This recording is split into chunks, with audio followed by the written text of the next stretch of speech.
Thank you, Workplace at the River, for this honor. The honor is mine, really. It's a pleasure to be back here again. It's been a long time since I've been here, so this is the first time I'm back here with after the renovations and everything. So it's really nice, and it's really great to be back. Well, it's interesting because when Joel told me, to come back and speak, he actually suggested that I speak on EQ in resuming work physically. And as I thought about it, I thought, well, if there's one thing that my legal training has taught me is never to just go by the facts and the surface. And it's very important, I know Young will agree with me, to get the real issue of the case. Is one of the first things we were taught, that what is the issue? And really, as I looked into this thing about going back to work physically, what really is the issue? I mean, it's not like we've never gone to work physically. It's not like we don't know our way to the office. It's not like we've never done this. Why is it a challenge? And, and if I were to just talk about the challenges and the emotional challenges of going back to work physically, it will be a very narrow, very, very narrow perspective to take. Because today the challenge is going back to work physically. Tomorrow the challenge could be something very different. So I decided that, in reality, when I talk about emotional intelligence, which is the topic I'm very, very passionate about, so I can go on for days. So be careful when you limit me to 20 minutes, right? I really want to talk about how important it is for us to develop these skills, because we are living in more than ever before in what I call a Vuca world. Okay, now this term Vuca, many people came up to me and said, what does it mean? Somebody even said it sounded vulgar, right? Vuca was a term that was actually coined back in 1987, so it's not even a new term. Okay, it talks about a world that is volatile, a world that is uncertain, a world that is complex, and a world that is ambiguous. And although it was coined in 1987, it is something that intensified year by year. And I think in the last 3 years with COVID and everything hitting us, it's become very clear that this is almost, we are literally living this by the day, right? And if you know that volatility, I think it's something I don't even have to explain, how things are changing without any trend or pattern, right? And it's so uncertain, frequently disruptive changes, it's unpredictable. We don't know the outcome. Today is Delta, tomorrow is Omicron, tomorrow is nobody knows, and nobody knows exactly what the next SOP is. I just saw the latest SOP. You close contacts don't even have to be quarantined, and you don't, and every day things are just changing so quickly, and it impacts us. And it's complex. It's not just one dimension, it's multi-dimension. Think about before the COVID can be really over, we now have, in fact, actually before even the war in Ukraine, we had natural disasters, floods, and now we have the war in Ukraine. And people talk about war, it's quite far away, Russia, attacking Ukraine. But the impact of that war is going to hit us, and in fact, it has been hitting us. Simple things like, if you think about the complexity of the whole situation, think about the impact of the war on climate change. And then you're going to ask me, how is that related? Russia, together with Ukraine, produces 40% of some of the most precious minerals in this world that is used for simple things like your car engine exhaust, but to clean the air, and things like nickel, which is so important in electric vehicles and stuff like that. And because of that, do you know that around the world, climate change plans have got to be pushed back by a couple of years because of the war? And because of the minerals they produce to produce fertilizers, the price has gone up because they can't send out these things, and the farmers are affected. And guess what? You and I are going to be affected because our food prices will go up. So it is complex, extremely complex. And we're talking about lack of clarity, right? Lack of clarity basically means that, we don't know what's real, what's not real. We don't know how real. We don't know what the data really tells us. So is vaccine really safe? Is it not safe? Do people actually die because of the vaccine, or people actually do not die? I mean, nobody really knows the answer, because really, what do we have to go by? And is it any wonder at all, when you're talking about situations like this, that traditional skills that are thought to be the advantage in life. Critical thinking, analytical thinking. I'm not saying it's not important, but what is that to analyze when you have no trends, no pattern, no data, and you have absolutely no idea what it is? There's only so much analysis can do, right? What is there to even talk about expertise in a particular area when things are so complex that no single expertise is going to be able to help you solve a problem? And that is why, increasingly research is showing that it is not just about cognitive intelligence that's important. Really, at the end of the day, there is a direct correlation about this thing called EQ to performance. And is it any wonder that one of the latest research produced by the World Economic Forum and in conjunction with McKinsey, that it says that, the top skills that actually, they call it delta, right? The top deltas that actually differentiate, that actually helps you get hired, right? It actually says higher likelihood of employment. And if you look at all the deltas, none of it talks about typical cognitive skills. Right? They all talk about adaptability, coping with difficulty. It talks about things that are that we were never taught in school, if you think about it, right? And it talks about job satisfaction. In fact, the entire COVID episode has taught all of us, life's priorities are different. And actually, that's one of the things that why we struggle going back physically to work, because now we've had a taste of what it is like to be able to do work from home and be there when your kids come home from school and not having to brave the traffic and not having, those are the things. And then they discovered that the top deltas for job satisfaction doesn't lie in how good you are in your work or how much KPIs you can achieve. And they begin to talk about the importance of confidence, coping with uncertainty, motivation, empathy. And since when did we even think about these things, right? And we're beginning to see that increasingly people are learning that emotions are really important in everything that we do. And very often people ask me, so what really is emotional intelligence? Very often people say, I don't even know what it is. I'm just going to say it in one slide. It really means we need to be smarter with our feelings. It really means we cannot deny that we are emotional beings, and we need to be smarter with our feelings. And the beautiful thing about emotional intelligence is it can be developed. And research has shown that it is something that we can actually work at and something that can actually be improved on. So why not begin to look at skill sets that can drive you into the future where you can actually learn and you can actually improve on? So, that it really is about all of us putting some effort into building this. And then people say, so how do I do that? And then I'm supposed to teach you how to do it in 15 minutes, okay?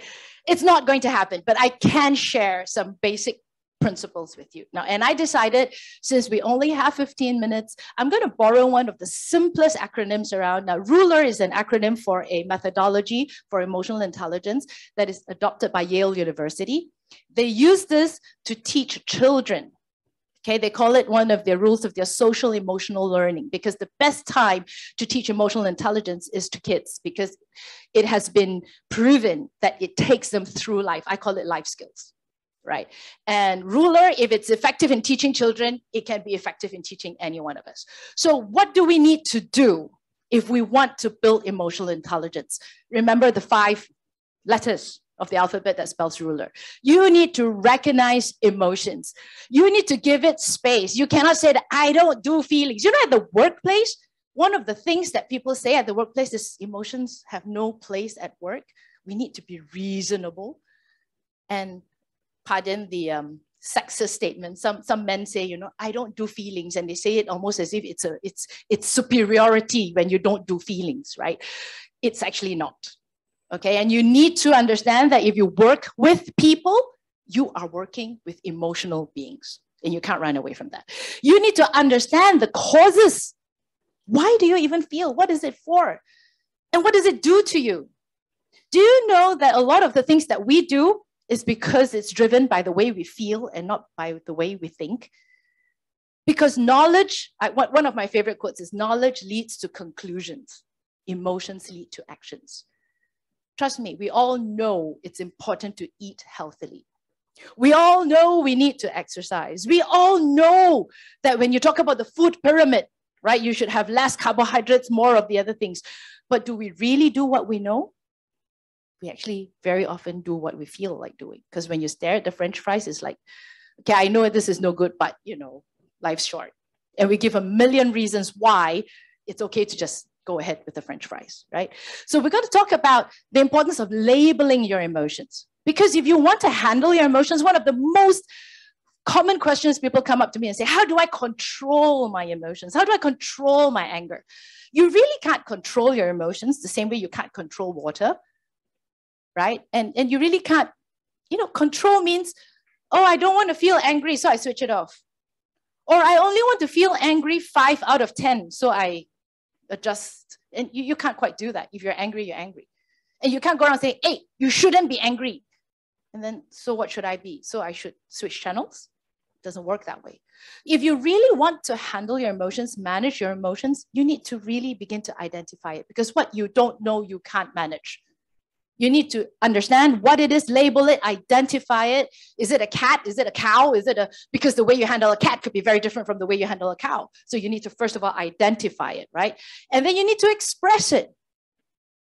And then we're going to talk about needing to regulate it. So I'm going to very quickly just go through each of this so that we can sort of have an understanding of what is required and why we require it, right? Recognizing emotions. You cannot deny the fact that you have emotions, whether you like it or not. Unless, if you really tell me, but Jack, I have no feelings. I don't feel. I can only have 2 answers for you. You either have a brain damage, which means that part of your brain that produces some of these chemicals that cause the way you feel, something is wrong with it. And it is a medical condition. I'm not kidding, right? You have medical conditions like alexithymia, which means people cannot articulate the way they feel. And if you talk about spectrums like Asperger's, post-traumatic stress syndrome, now these are all medical conditions that will affect your ability to feel. And that's why you say they have low empathy, they have no people skills, they can't get along with people. Think about it, right? It's real, okay? So unless you fall within some of these spectrums or some of these conditions, you do have feelings. Then you say, then why don't I feel? Well, it's not that you have no feelings. You have a very low awareness of your feelings. Why? Because you don't pay attention to it. You don't know what you don't pay attention to. Because very often in this world, especially at the workplace, people will ask you what you think. People don't ask you what you feel. And when I say, what do you think? You have a million, opinions are a dime a dozen these days, right? You just have to go to social media and you see everyone has an opinion and everyone is an instant expert. But they don't realize that a lot of their comments and a lot of those opinions are actually very emotionally driven. It's either out of fear, out of anger, out of frustration, right?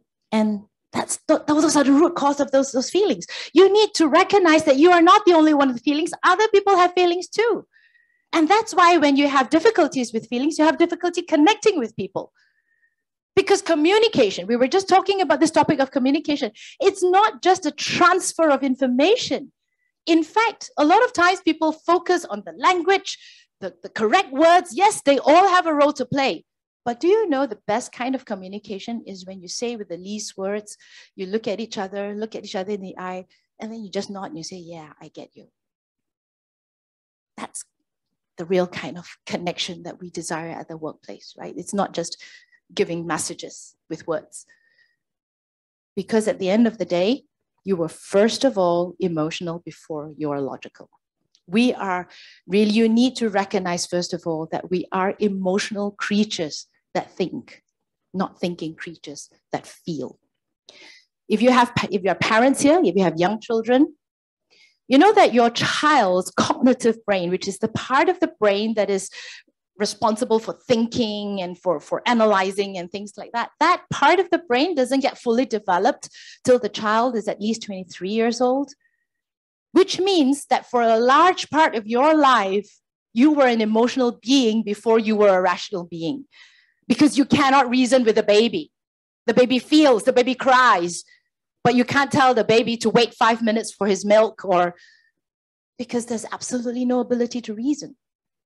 And because we focus so much on the cognitive side without paying attention to the emotional side, what happens is every now and then those emotions roar and we don't know how to handle it.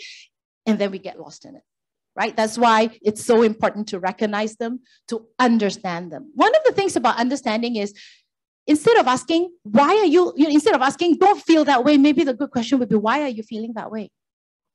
Do you realize that emotions are data? It's your brain's way of sending messages to you. It's trying to tell you something. Why is it that you're jealous when one girl meets with another boy and you're not jealous when another girl meets with another boy? Doesn't it tell you something? Doesn't that jealousy tell you something? It tells you that maybe this girl means a little bit more to you than that girl, perhaps. Why is it that I get angry when my son doesn't comb his hair? And I don't quite care when my neighbor's son doesn't comb his hair. It tells you that it matters to me how my son looks and what my son does. Doesn't it tell you something? Look, one of the most important messages about understanding emotions is to know that there is no such thing as good or bad emotions. They are all information. It's not bad to be angry. But my question is, what do you do when you're angry? Those are the consequences of your emotions. So you need to understand the cause. What made you angry? Are you aware of what are the things that make you angry? And then you need to understand, what do you do when you're angry? Right? And I always tell parents, when your child bites another child, for some reason kids like to bite, right? When your child bites another child because she is angry or he is angry, the anger is not the problem. It's the biting that's the problem.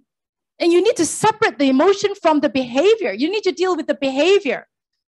And you need to help the child express his or her anger in a more healthy way rather than biting. And I think we're all adults, but adults are just children of larger growth. And we just need to deal with our emotions in a healthier way, not bite, not fight, and not scream at each other, right? And if you want to, well, this slide just tells you the causes of emotions. Now, one of the things about emotions is when it is intense, when you're feeling confused, when you're feeling angry, this is what doctors call a state of incoherence, right? State of incoherence. And that's why it has been proven by research that regardless of how smart you are, especially in positions of leadership, what differentiates an effective leader from a non-effective leader when things are hunky-dory and there's no pressure? Yes, it lies in the area of cognitive skills. That means your critical thinking, your strategies and stuff like that. But it is proven that in environment where there's pressure, when people are under stress, then the differentiating factor is no longer in the cognitive skills, but in the emotive skills, which means under pressure, the person who can stay calm is the person that wins. Because it doesn't matter how smart you are, my friends. In your anger, you are in a state of incoherence and you can't think clearly. Those are the consequences, right? And then you get into this, what we call a fight, flee, or freeze. You either run away, you either freeze, or you start fighting, right? Labeling. Why is it important to label? A lot of us label our feelings with very primary words. Sad. How are you feeling? Happy. And then the worst is, how are you feeling? Okay. I don't even know what okay means, right? Okay is not a feeling. Okay is a word. How was your meeting? Okay. How are you feeling? Okay. How was the food? Okay. I mean, how does okay just define anything? Do you know that some years ago, Maxis actually had a campaign to say no to okay, where employees are not allowed to use the word okay. You have to give it a grading. It's either good, no good, or very good, but you cannot say okay because okay is not quite an adjective that describes anything. Right? And I think we need to label our feelings because research has shown when you can label your feelings, your brain actually calms down. The reaction in your amygdala, which is the part of the brain that handles reactions, that kicks into fight, flee, or freeze, the activities in the brain actually reduces if you are able to accurately identify. That means instead of, I don't know what I'm feeling, you actually say, maybe I'm confused. Maybe, you know what, I'm not so much angry with you. Maybe I'm disappointed with you. Do you know that there's a big difference? Because disappointment means I expected more and I didn't get what I expected. That's disappointment. Anger simply means you violated something that was important to me, perhaps, right? And there's injustice or something. And if injustice is something that's important to me, then that makes me angry. right? So you must understand that there are more than 3,500 words in the English language to describe how you feel. And I'm not saying you go through an exercise to memorize these words. And it could be in any language, my friends. With children, we even use colors. The point is, can you start labeling your feelings? Because when you can label them, you understand them better and you can handle them better, right? And then you talk about expression. You can express your feelings in many ways, in healthy ways. You just Google healthy ways to express feelings, right? You get loads of answers. More importantly, I want you to know why you should express your feelings. You know, research have shown, and I'm giving you all the, if you want, I can give you all the medical papers and all the research to talk about the dangers of not expressing your feelings. There are actually both physical and mental conditions if you don't express your feelings. You know, higher hypertension risks, higher heart attack risks, and more importantly, higher risks of depression.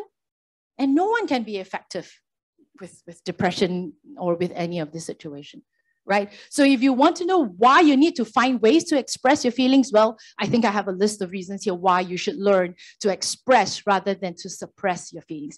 And incidentally, you can't suppress them for long. They're just going to come up in some other ways. And then you don't want them to come out in ways that you can't handle, right? And last of all, regulation. You know, emotional regulation is one of the trickiest things faced by mankind. In fact, in the work that we do emotional intelligence assessments.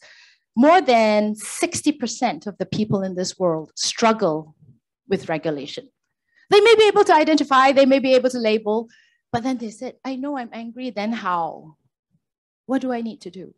You know, there are many ways you can learn to regulate emotions. I'll just share simple ways with you. Now, one of the things that trigger your emotions are all these triggers that are received by the different senses that you have.